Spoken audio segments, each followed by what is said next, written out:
So today's question is, should the Bible be interpreted literally? And I said the answer was yes, no, depends. Like with most things, there's no simple answers. So it depends on what you mean by literally. The word's connotation has proven elusive in the history of interpretation. It's been used as a code word for certain approaches to the Bible claimed to be the one right and proper ones.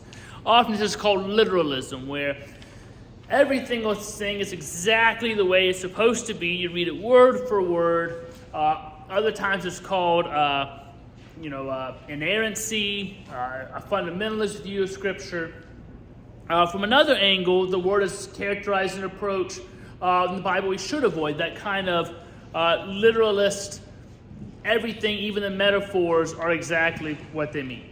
But neither of these uses have proved helpful in furthering the conversation about biblical interpretation. So the word literally means taking words in their usual or normal sense in the literary context in which they are found. So generally speaking, this is a good thing to do. A literal translation of the Bible rather than, say, a paraphrase would commonly be so understood.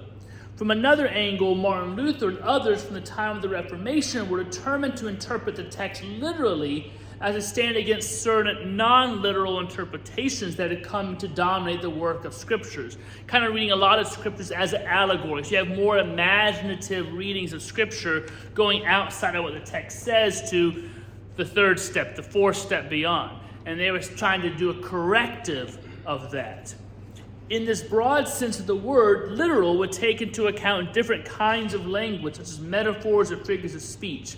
In this sense, to interpret a metaphor literally would mean to understand it as a metaphor and interpret it as such. So you kind of can run into trouble. Let's say we're thinking of a metaphor. God is like a fire. Some people might read that literally as God actually is fire. Or you can read it literally of understanding it as a metaphor. What does it mean for God to be like a fire? Both of those can be a literal interpretation of Scripture. So along with a lot of things, how you use the word makes a difference. Sometimes this approach is referred to as the plain sense or meaning of Scripture. This language can be helpful. What's the basic meaning of this text?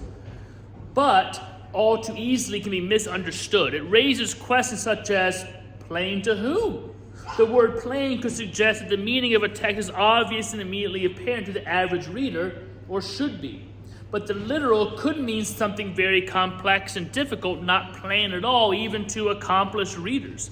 Another difficulty with this language arises if too much emphasis is placed on the original sense, or sense intended by the author. All too often, we do not know whether the meanings we see in the text today was intended by the author. Remember, we have translations of translations, reprints of reprints. Very rarely, if ever, do we have an original copy. People change it. So do we know the original intent of the author? So that may be lost to us, and we have to make claims. Take care not to make claims about an original sense that we cannot finally substantiate. This is true in a lot of things, like with the Constitution. There are people who understand the Constitution in an originalist framework, where they say they are interpreting it based on how it was originally intended. We don't always know that, though. That's a big statement to say, I know what the framers of the Constitution meant by these words. But you can also think originalist in terms of original language. We're going to try to take this to mean exactly what the words meant then.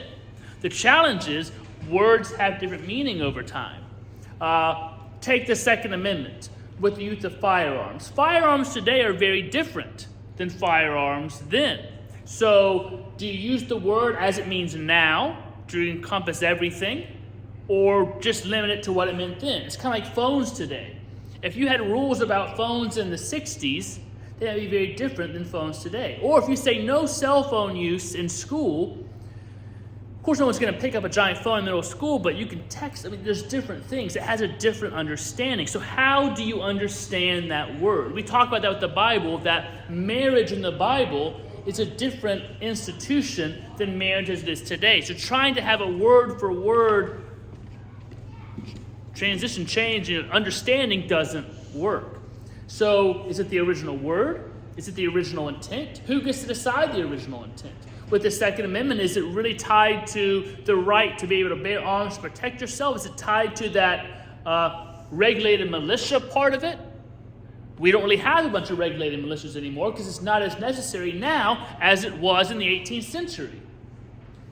You see how it starts getting complicated real quick. So it's hard to say, well, let's just go with what it was originally meant in the first place in the Bible. Because also, you had Old Testament texts that meant one thing at the time, but in the light of Jesus, takes on an additional meaning. So do you forget that new meaning and only focus on what the Jewish understanding of the text is? Or do you say it doesn't mean that at all, they were wrong, it always meant Jesus?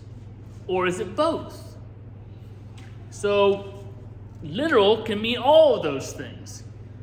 At basic difficulty with regard to a literal interpretation arises in determining when the text presents the reader with metaphor or figurative language too. Few would claim that this kind of language is absent in the Bible altogether. There are some that say there are no metaphors or similes in the Bible.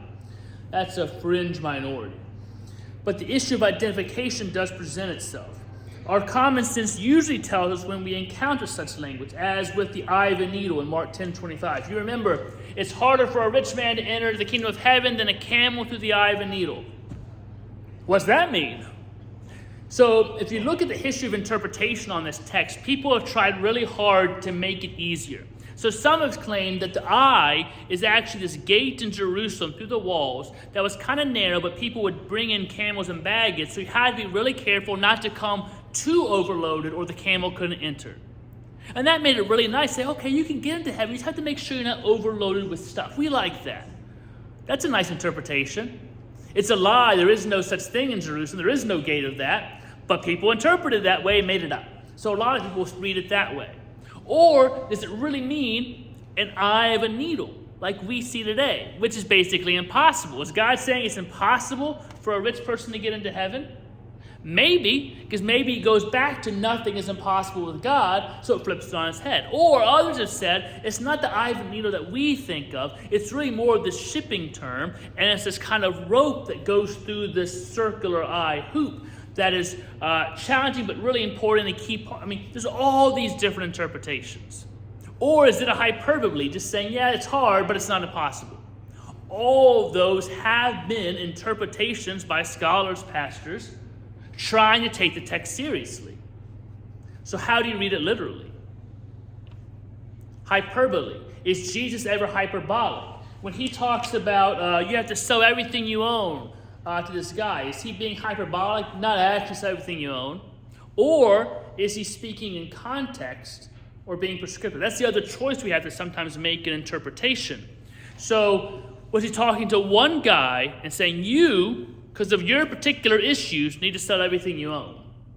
Or was he saying, everybody you? Is it a general you? It's, for instance, let's say I said,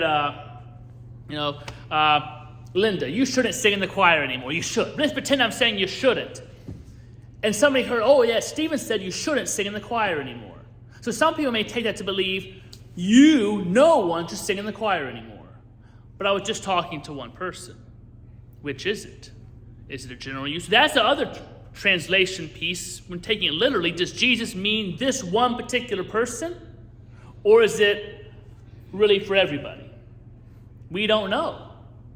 Jesus doesn't say, by the way, when I said this, let me break it down for you a bit easier. No, that's a challenge as well. And there are other metaphors. When Israel is called stiff-necked in 2 Chronicles, this refers to a refusal of the people to yield themselves to God, not a condition of the neck muscles. They don't need to go see a chiropractor or a masseuse. They're just being stubborn.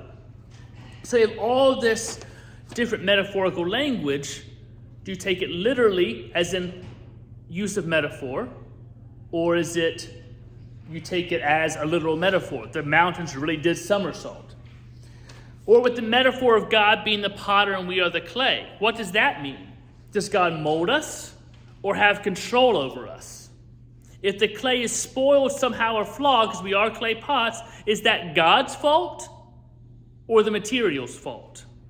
All our logical conclusions based solely on the metaphor, but that changes a whole lot of stuff, right? Molding versus controlling is very different. When there's a mistake or a flaw, whose fault it is makes a big difference in how you engage with the world. If you're just trying to read one scripture on that and take it literally, you still don't know what it actually means.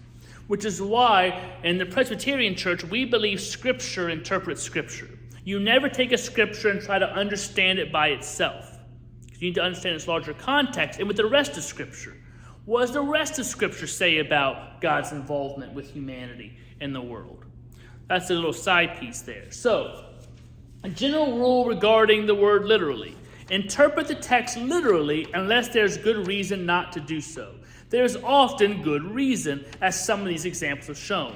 The Bible may not always be literally true, but figures of speech offer a profound way of conveying truth. Next week, we're going to look a lot more about metaphors in the Bible, how they're used, how we interpret those. So as I said in the beginning, the answer is, should you take the Bible literally? Yes. Also, no. It depends. Which is why you have to take the time to really study the Bible.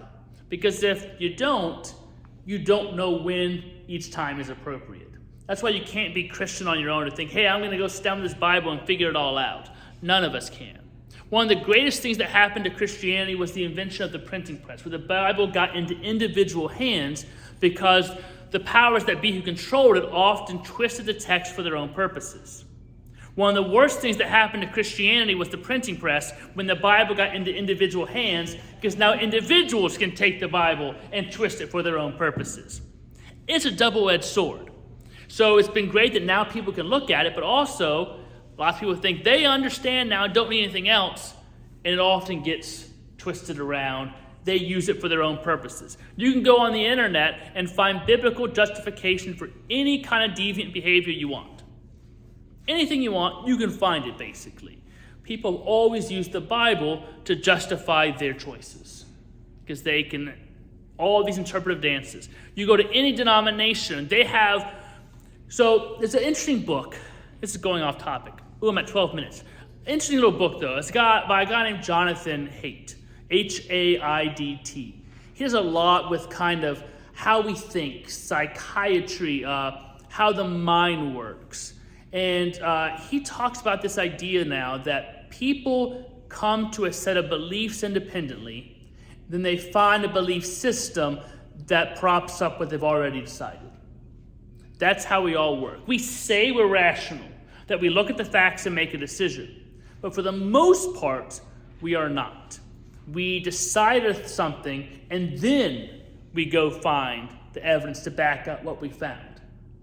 There's always exceptions, but for the most part, if you're really honest with yourself, if you're looking, you have a decision, and then you're going to find the pieces on the internet or the news stories that back it up. That's why we watch particular news stations, and we can say, you see, it says on the news, and you get the narrative that fits with what you believe. Same thing happens with the Bible. I see it all the time. We have ideas about God, and we bring those to the Bible, and then we find the points. People do a little concordance search for whatever. They find a couple verses, and they say, hey, look, this props up my belief. That's why when we did that class last summer on what does the Bible say about abortion, both sides of the debate used the same scriptures, interpreted them differently to say, look, the Bible's on my side. Because they had an idea, they went back to the Bible and found reasons to support their idea. So as much as possible, if you can kind of pull back to that. It's hard, it's how our brains work. It's actually how our minds are wired to do that. But you have to kind of step back, especially with biblical interpretation. And that's why it's so important to interpret the Bible in a group. Because on your own, you're going to get your blinders on. But if you're in a Bible study, other people are going to challenge things and bring their perspective into it. So you're not interpreting in a vacuum. So going to a GIF group on a Thursday or a Monday night, going to Sunday school, coming here, different things, talking to people. That's the best thing, because if we interpret on our own, we get lost. That's my favorite thing about seminary, was talking with other people from wide areas, challenging each other on these verses. I learned more from conversations with classmates than I did from the professors, because we had to engage it together and kind of get out of our own heads. That makes sense? Questions, comments, snide remarks? So next week we'll dig more into metaphors and how those work in the Bible. Thank you very much.